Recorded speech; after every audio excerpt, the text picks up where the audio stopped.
Amis, bonjour à tous et à toutes et bienvenue à notre rendez-vous quotidien consacré à la méditation de la parole de Dieu en ce mardi 26 octobre 2021. Vous faites bien de vous connecter. C'est parti pour cette nouvelle édition en Luc au chapitre 13, versets 18 à 21. Installez-vous bien. À l'époque de Jésus, les gens s'attendaient à ce que le royaume messianique soit établi en grande pompe et triomphalement. Il y aurait beaucoup de choses à voir et à entendre. L'ego cherche toujours à faire de grandes choses. C'est sa marque de fabrique lorsque vous entendez des personnes intenses parler en grand avec des phrases comme «je crois fermement», «je suis profondément convaincu». Vous pouvez être sûr que la vérité se trouve quelque part à l'opposé. La force de la conviction montre la force du doute. Nous n'avons pas besoin d'avoir une forte conviction que le soleil se lève à l'est. Nous savons simplement ce que nous le savons tout simplement. Cela ne dépend pas d'affirmations véhémentes. Dans un village, il y avait deux philosophes, l'un croyant et l'autre athée. Les gens ont commencé à se lasser de leurs débats sans fin sur l'existence de Dieu.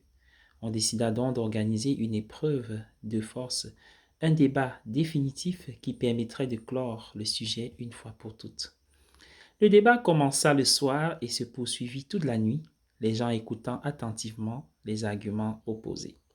Lorsque l'aube commence à éclairer le ciel, l'athée est devenu croyant et le croyant est devenu athée. En effet, les sociétés de publicité commencent toujours par un discours fort et grand coup d'éclat, un grand coup d'éclat. La couverture par la saturation. Dans notre esprit, nous savons que tout cela est absurde, mais cela fonctionne. Cela incite les gens à acheter des produits dont ils n'ont pas vraiment besoin. En nous voyant devenir des idiots, les annonceurs comptent leurs profits et font de nous une science. Ils nous appellent d'ailleurs consommateurs, pas des créateurs, pas des enfants de Dieu, pas des êtres merveilleux, mais des consommateurs. C'est une description de n'importe quel animal, même un ver de terre par exemple. Mais nous finissons par l'accepter avec une humilité horrible, une caricature de la véritable humilité.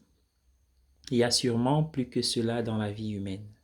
Le Verbe de Dieu est devenu un zygote, à peine visible à l'œil nu. Il est né comme un enfant sans défense.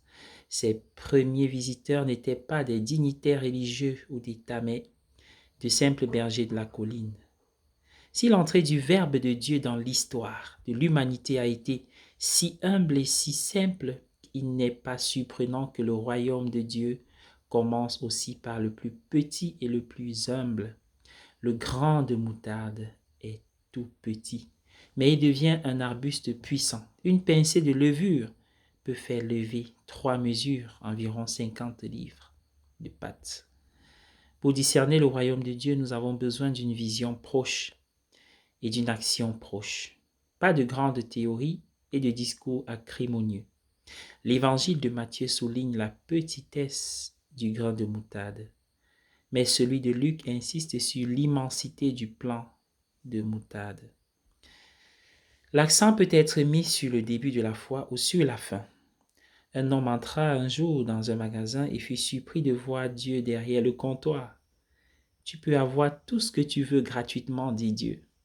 L'homme, bien sûr, était surpris et ravi.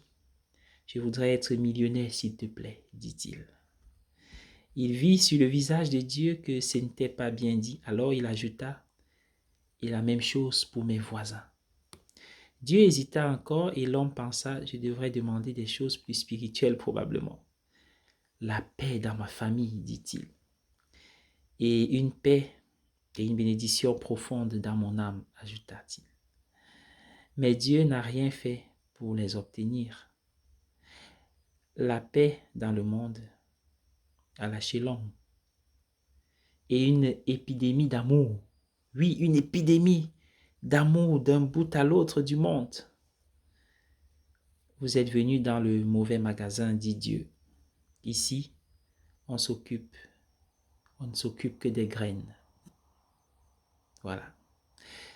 Les graines, c'est-à-dire au début, pas le produit final. On s'occupe du début, là où on sème les grains de paix, les grains d'amour. les grandes richesses, les grandes bontés. Bonne journée à tous et à chacun.